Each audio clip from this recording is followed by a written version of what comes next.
படம் எப்படி இருக்குன்னு இப்போ பார்த்துடலாம். பக்கத்தில் 2 கிராமம். அந்த 2 கிராம மக்களுக்கும் சுத்தமாக ஆகாது. அடிக்கடி சண்டை வரும். இப்படி சண்டைலாம் இல்லாமல் அந்த 2 கிராம மக்களும் ஒன்றா ஃப்ரெண்ட்ஸாக இருக்கணும்னு காளி வெங்கட் எவ்வளோ முயற்சி செய்கிறாரு. பட் எதுவுமே நடக்கலை.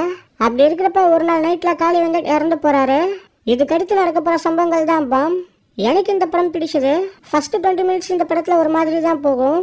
ஆனால் அதுக்கப்புறம் சூப்பராக இருக்கும். குறிப்பாக இன்ட்ரோல் பிளாக் 20 மினிட்ஸ் இந்த படத்தோட ஒரு பெரிய ஹைலைட்டாக சொல்லலாம்.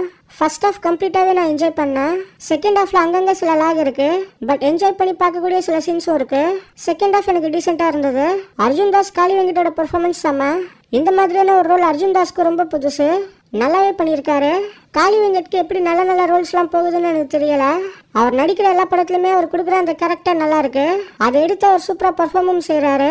மற்ற கேஸ்டிங் அவங்களோட பெர்ஃபார்மன்ஸும் நல்லா இருந்தது. பேக்ரவுண்ட் ஸ்கோர் இந்த படத்தோட ஒரு பெரிய ப்ளஸ். ஆக்சுவலாக இது கொஞ்சம் பார்க்க ஒரு சாமி படம் மாதிரி தான் இருக்கும். அதுக்கேற்ற மாதிரி விண்டேஜ் ஸ்டைலில் ஒரு பேக்ரவுண்ட் ஸ்கோரை இமான் போட்டிருக்காரு. சில நேரங்களில் சில மனிதர்கள் படத்தை எடுத்த விஷால் வெங்கட் தான் இந்த படத்தை எடுத்திருக்காரு. மறுபடியும் ஒரு நல்ல படமாக இது இவருக்கு வந்திருக்கு. இந்த படத்தில் மைனஸ் என்னன்னா வேற லெவலில் ஒரு இன்ட்ரோல் பிளாக்கை வச்சுட்டாங்க. அப்படி இருக்கிறப்ப செகண்ட் ஹாஃப்லேயும் 2 ஹை மூமெண்ட்ஸாக வச்சிருக்கலாம். அப்படி வச்சிருந்தா இந்த படம் இன்னுமே பெட்டராக வந்திருக்கும்.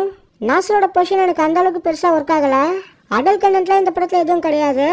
ஓவராலாக ஒரு ஃப்ரெஷ்ஷான ஸ்டோரியோட உள்ள ஒரு நல்ல படம் தான் இந்த பாம். கண்டிப்பாக இந்த படத்தை ஒன் டைம் நீங்கள் ட்ரை பண்ணலாம். உங்களை இந்த படம் சாட்டிஸ்ஃபை பண்ணும்.